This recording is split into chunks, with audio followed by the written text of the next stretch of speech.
Episode 10, The Tomb. Miss Lucy has joined the undead and is now a vampire. As our story continues, Dr. Van Helsing calls together Dr. Seward, Arthur Holmwood, and Quincy Morris. His plan is to enter the Westenra tomb and bring final rest and eternal peace to Lucy Westenra.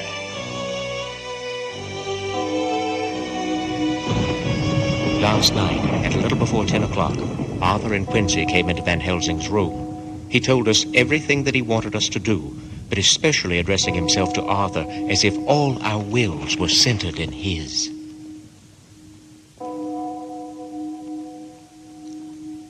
For there is a grave duty to be done there. And you, Lord Godalming, Arthur, you were doubtless surprised at my letter. I was. It rather upset me for a bit. There's been so much trouble around my house of late that I could do without any more. I have been curious, too, as to what you mean. Quincy and I talked it over, but the more we talked, the more puzzled we got. Till now, I can say for myself that I'm about up a tree as to any meaning about anything. I'm a bit confused myself. Quincy, Arthur, I want your permission to do what I think good this night. It is, I know, much to ask, and when you know what it is I propose to do, you will know, and only then, how much. That's frank, anyhow. I'll answer the professor. I don't quite see his drift, but I swear he's honest, and that's good enough for me. Dr. Van Helsing, if you can assure me that what you intend does not violate my honor as a gentleman or my faith as a Christian, I do give my consent. Though for the life of me, I cannot understand what you are driving at. I accept your limitation, and all I ask of you is that if you feel it necessary to condemn any act of mine, you will first consider it well and be satisfied that it does not violate your reservations. That is only fair. And now that the poor parlors are over, may I ask what it is we are to do? I want you to come with me, and to come in secret to the churchyard at Kingstead. Where poor Lucy is buried? That is correct. And when there? To enter the tomb. And when in the tomb? To open the coffin. This is too much. I am willing to be patient in all things that are reasonable, but in this desecration of the grave. If I could spare you one pang, my poor friend, God knows I would. But this night, our feet must tread in thorny paths, or later and forever, the feet you love must walk in paths of flame. Take care, sir, take care. Would it not be well to hear what I have to say? And then you will at least know the limit of my purpose. Shall I go on?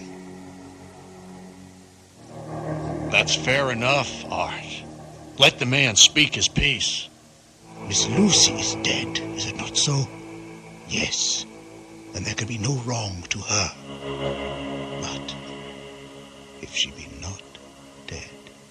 What do you mean? Has there been any mistake? Has she been buried alive? I did not say she was alive. I go no further than to say that she might be undead. Undead? Not alive? What do you mean? Is this all a nightmare, or what is it? There are mysteries which men can only guess at, which age by age they may solve only in part. Believe me, we are now on the verge of one. But I have not done. I must cut off the head of dead Miss Lucy. Dr. Van Helsing, you try me too far. What have I done to you that you should torture me so? What did that poor sweet girl do that you should want to cast such dishonor on her grave? My Lord Godalming, I, too, have a duty to do. A duty to others. A duty to you. A duty to the dead. And by God, I shall do it. All I ask you now is that you come with me, that you look and listen. And if when later I make the same request, you do not be more eager for its fulfillment even than I am, then I shall hold myself at your disposal to render an account to you when and where you will. He said this with a very grave, sweet pride, and Arthur was much affected by it. He took the old man's hand and said in a broken voice, Oh, it is hard to think of it. And I cannot understand, but at least I shall go with you and wait. It was just 12:15 when we got into the churchyard over the low wall. The night was dark, with occasional gleams of moonlight between the rents of the heavy clouds that scudded across the sky. We all kept somehow close together, with Van Helsing slightly in front as he led the way. When we had come close to the tomb, I looked well at Arthur, for I feared that the proximity to a place laden with so sorrowful a memory would upset him, but he bore himself well. I took it that the very mystery of the proceeding was in some way a counteractant to his grief. The professor unlocked the door, and seeing a natural hesitation amongst us for various reasons, solved the difficulty by entering first himself. The rest of us followed, and he closed the door. He then lit a dark lantern and pointed to the coffin. Arthur stepped forward hesitatingly. Van Helsing said to me, You were with me yesterday. Was the body of Miss Lucy in that coffin? It was. So, Arthur. So, Quincy. Do you hear? Now you shall see. He took his screwdriver and again took off the lid of the coffin. Arthur looked on, very pale but silent. When the lid was removed, he stepped forward. He evidently did not know that there was a leaden coffin, or at any rate had not thought of it. When he saw the rent in the lead, the blood rushed to his face for an instant, but as quickly fell away again, so that he remained of a ghastly whiteness. He was still silent. Van Helsing forced back the leaden flange, and we all looked in and recoiled. The coffin was empty. For several minutes, no one spoke a word. The silence was broken by Quincy Morris.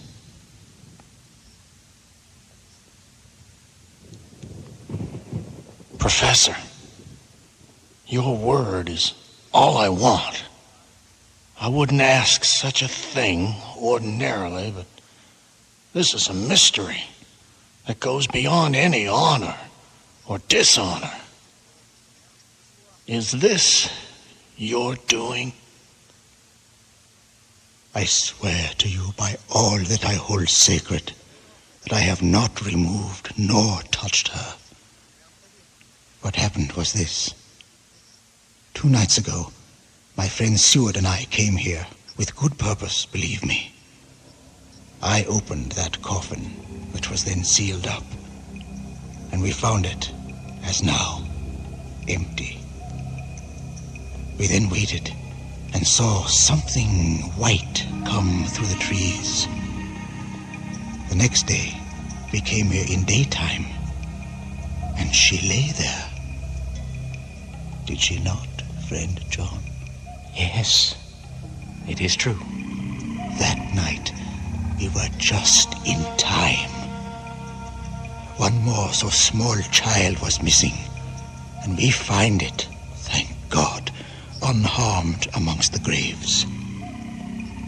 Yesterday, I came here before sundown, for at sundown, the undead can move. I waited here all the night till the sun rose, but I saw nothing. It was most probable that it was because I had laid over the clamps of those doors garlic, which the undead cannot bear, and other things which they shun. Last night, there was no exodus. So tonight, before the sundown, I took away my garlic and other things. And so it is, we find this coffin empty. But bear with me. So far, there is much that is strange. Wait you with me outside, unseen and unheard, and things much stranger are yet to be. So, now to the outside.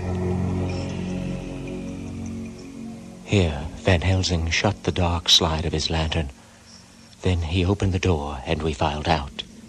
Each in his own way was solemn and overcome.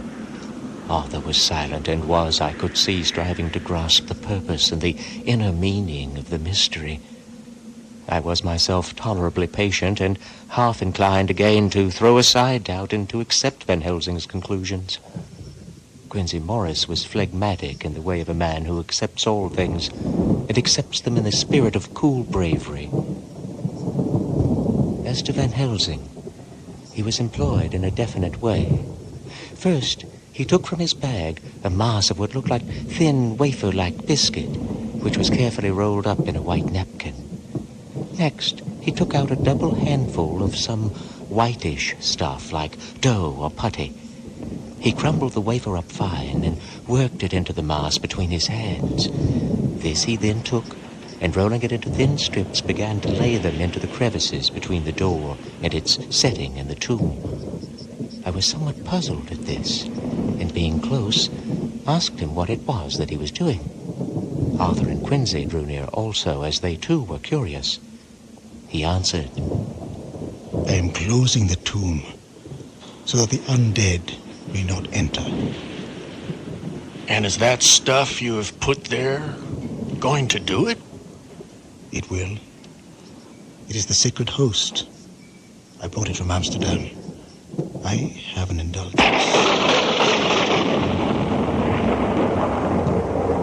There was a long spell of silence, a big, aching void. And then, from the professor, a keen, whispered hush. He pointed, and far down the avenue of yews we saw a white figure advance, a dim, white figure which held something dark at its breast. The figure stopped, and at the moment a ray of moonlight fell between the masses of driving clouds and showed in startling prominence a dark-haired woman, dressed in the cerements of the grave. We could not see the face, for it was bent down over what we saw to be a fair-haired child. There was a pause, and a sharp little cry, such as a child gives in sleep, or a dog as it lies before the fire and dreams. We started forward, but the professor's warning hand kept us back. And then, as we looked, the white figure moved forwards again. It was now near enough for us to see clearly, and the moonlight still held. My own heart grew cold as ice, and I could hear the gasp of Arthur as we recognized the features of Lucy Westinray. Lucy Westinray. But yet, how changed. The sweetness was turned to adamantine, heartless cruelty, and the purity to voluptuous wantonness. Van Helsing stepped out, and obedient to his gesture, we all advanced too. The four of us ranged in a line before the door of the tomb. Van Helsing raised his lantern and drew the slide, and by the concentrated light that fell on Lucy's face, we could see that the lips were crimson with fresh blood, and that the stream had trickled over her chin and stained the purity of her lawn death robe.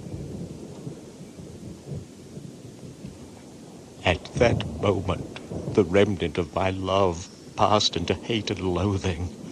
Had she then to be killed, I could have done it with savage delight. As she looked, her eyes blazed with unholy light, and the face became wreathed with a voluptuous smile. There was a cold-bloodedness in the act which wrung a groan from Arthur. When she advanced to him with outstretched arms and a wanton smile, he fell back and hid his face in his hands. She still advanced, however, with a languorous, voluptuous grace. Come to me, Arthur. Leave those others and come to me. My arms are hungry for you. Come, and we can rest together. Arthur seemed under a spell. Moving his hands from his face, he opened wide his arms. She was leaping for them when Van Helsing sprang forward and held between them his little golden crucifix. She recoiled from it, and with a suddenly distorted face, full of rage, dashed past him as if to enter the tomb. When, within a foot or two of the door, however, she stopped, as if arrested by some irresistible force. Then she turned to Van Helsing, and her face was shown in the clear burst of moonlight. This is your doing. I act in the name of God. Your God is not the master. Your master cannot help you now. Nosferatu. Never did I see such baffled malice on a face, and never, I trust, shall such ever be seen again by mortal eyes. The beautiful color became livid. The eyes seemed to throw out sparks of hell fire. The brows were wrinkled as though the folds of the flesh were coils of Medusa's snakes, and the lovely, blood-stained mouth grew to an open square, and her canine teeth, dripping with the child's blood, glistened in the moonlight. And so for full half a minute, which seemed like an eternity, she remained between the lifted crucifix and the sacred closing of her means of entry. Van Helsing broke the silence by asking Arthur, Answer me, oh my friend.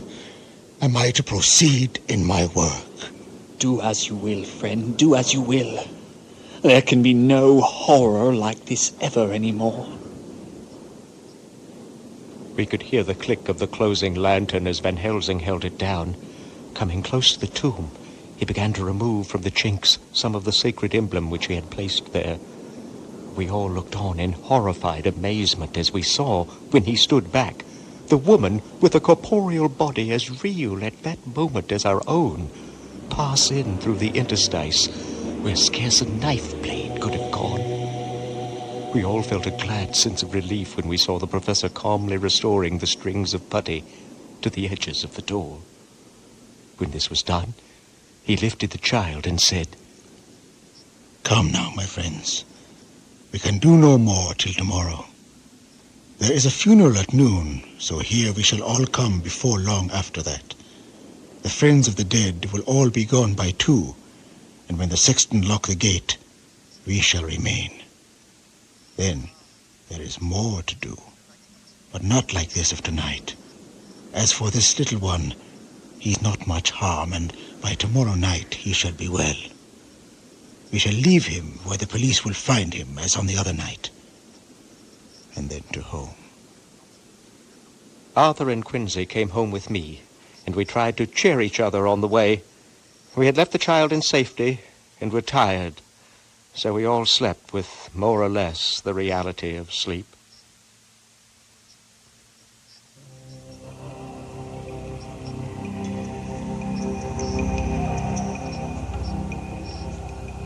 A little before 12 o'clock, we 3, Arthur, Quincy, Morris, and myself, called for the professor. We got to the churchyard by 1:30 and strolled about, keeping out of official observation, so that when the gravediggers had completed their task and the sexton, under the belief that everyone had gone, had locked the gate, we had the place all to ourselves. Instead of his little black bag, Van Helsing had with him a long leather one, something like a cricketing bag. It was manifestly of fair weight. When we were alone and had heard the last of the footsteps die out up the road, We silently, and as if by ordered intention, followed the professor to the tomb. He unlocked the door, and we entered, closing it behind us. Then he took from his bag the lantern, which he lit, and also 2 wax candles, which, when lighted, he stuck by melting their own ends on other coffins, so that they might give light sufficient to work by. When he again lifted the lid off Lucy's coffin, we all looked, Arthur trembling like an aspen, and saw that the body lay there in all its death beauty. Is this really Lucy's body? Or only a demon in her shape? It is her body, and yet not it. But wait a while, and you shall see her as she was, and is. Van Helsing, with his usual methodicalness, began taking the various contents from his bag and placing them ready for use. First, he took out a soldering iron and some plumbing solder, and then a small oil lamp which gave out, when lit in a corner of the tomb, gas which burned at a fierce heat with a blue flame. Then his operating knives, which he placed to hand, and last, a round wooden stake, some 2.5 or 3 inches thick and about 3 feet long. One end of it was hardened by charring in the fire and was sharpened to a fine point. The career of this so unhappy dear lady is but just begun. Those children whose blood she suck are not as yet so much the worse. But if she live on undead, more and more they lose their blood, and by her power over them they come to her, and so she draw their blood with that so wicked mouth. But if she die in truth, then all cease. The tiny wounds of the throat disappear, and they go back to their plays, unknowing ever of what has been. But of the most blessed of all, when this now undead be made to rest as true dead, then the soul of the poor lady whom we love shall again be free. Instead of working wickedness by night and growing more debased in the assimilating of it by day, she shall take her place with the other angels, so that, my friend, it will be a blessed hand for her that shall strike the blow that sets her free. To this I am willing, but is there none amongst us who has a better right? Go on. Tell me what I am to do. Take this stake in your left hand, ready to place the point over the heart, and the hammer in your right. Then, when we begin our prayer, strike in God's name, that so all may be well with the dead that we love, and that the undead pass away. Arthur took the stake and the hammer, and when once his mind was set on action, his hands never trembled nor even quivered. Van Helsing opened his missal and began to read, and Quinsy and I followed as well as we could. Arthur placed the point over the heart. As I looked, I could see its dent in the white flesh. Pater noster, die es in caelum, sanctificetur nomen, adveniat regnum, fiat voluntas tuo.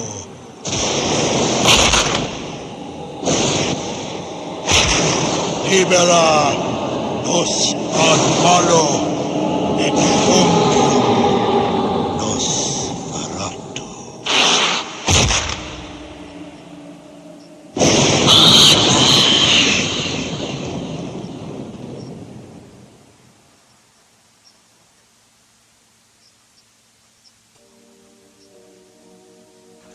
There, in the coffin, lay no longer the foul thing that we had so dreaded and grown to hate, that the work of her destruction was yielded as a privilege to the one best entitled to it, but Lucy as we had seen her in her life, with a face of unequaled sweetness and purity. True that there were, as we had seen them in life, the traces of care and pain and waste, but these were all dear to us. One and all, we felt that the holy calm that lay like sunshine over the wasted face and form was only an earthly token and symbol of the calm that was to reign forever. Van Helsing came and laid his hand on Arthur's shoulder and said to him, "And now, my child, you may kiss her. Kiss her dead lips, if you will, as she would have you to, if for her to choose. For she is not a grinning devil now, not any more a foul thing for all eternity. No longer she is the devil's undead. She is God's true dead, whose soul is with him." Arthur bent and kissed her, and then we sent him and Quinsy out of the tomb. The professor and I sawed the top off the stake, leaving the point of it in the body. Then we cut off the head and filled the mouth with garlic. We soldered up the leaden coffin, screwed on the coffin lid, and gathering up our belongings, came away. When the professor locked the door, he gave the key to Arthur. Now, my friends, one step of our work is done, one the most harrowing to ourselves. But there remains a greater task, to find out the author of all this our sorrow, and to stamp him out. 2 nights hence, you shall meet with me and dine together at 7 of the clock with friend John.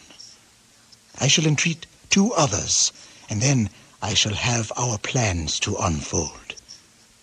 Tonight I leave for Amsterdam, but shall return tomorrow night. And then begins our great quest. There is a terrible task before us, and we must not draw back.